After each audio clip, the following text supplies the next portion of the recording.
বহু সময়ত মানুহে কষ্ট কৰিও উপাৰ্জন কৰিব নোৱাৰে। অপ্ৰয়োজনীয় ধন ব্যয়ৰ আঁৰত প্ৰায়ে পৰিৱেশৰ দোষ থাকে।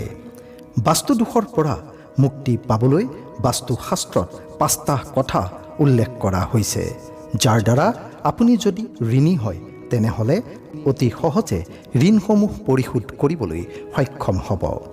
এই বিষয়ে জনাৰ আগতে আপোনালোকে যদি আমাৰ চেনেলটো ছাবস্ক্ৰাইব কৰা নাই তেনেহ'লে আমাৰ চেনেলটো ছাবস্ক্ৰাইব কৰি নটিফিকেশ্যন বেলটো টিপি দিয়ক, যাতে আমাৰ আহিবলগীয়া ভিডিঅ'সমূহৰ নটিফিকেশ্যন আপোনালোকে সময়মতে পাই থাকে।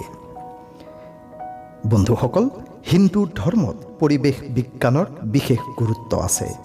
বহু সময়ত এজন ব্যক্তিয়ে অসুবিধা আৰু বাধ্যবাধকতাৰ বাবে ঋণ ল'বলগীয়া হয়।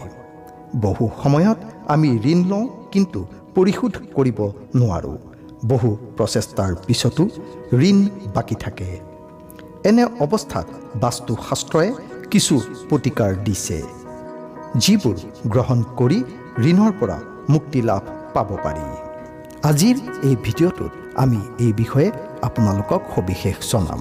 তাৰ আগতে আপোনালোকে আমাৰ এই ভিডিঅ'টো লাইক কৰক, কাৰণ পিছলৈ আপোনালোকে লাইক কৰিবলৈ পাহৰি যায়। বাস্তুশাস্ত্ৰ মতে ঋণৰ কিস্তি পৰিশোধৰ বাবে সদায় মঙলবাৰ দিনটো বাছি ল'ব লাগে। এই দিনটোত যদি টকা ঘূৰাই দিয়ে তেনেহ'লে অতি ক্ষিপ্ৰতাৰে ঋণ পৰিশোধ কৰিবলৈ আপুনি সক্ষম হয় বুলি ধৰা হয়।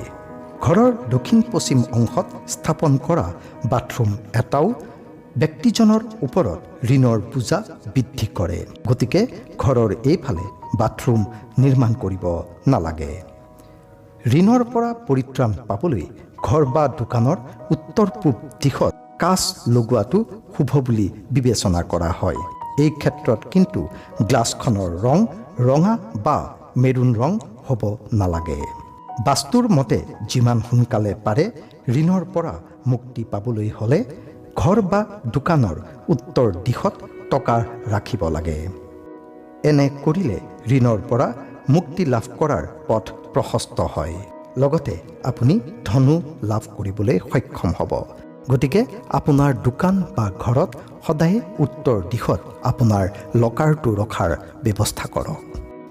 বাস্তুশাস্ত্ৰ মতে ঋণৰ পৰা পৰিত্ৰাণ পাবলৈ মূল দুৱাৰৰ ওচৰত আন এখন সৰু দুৱাৰ স্থাপন কৰিব লাগে।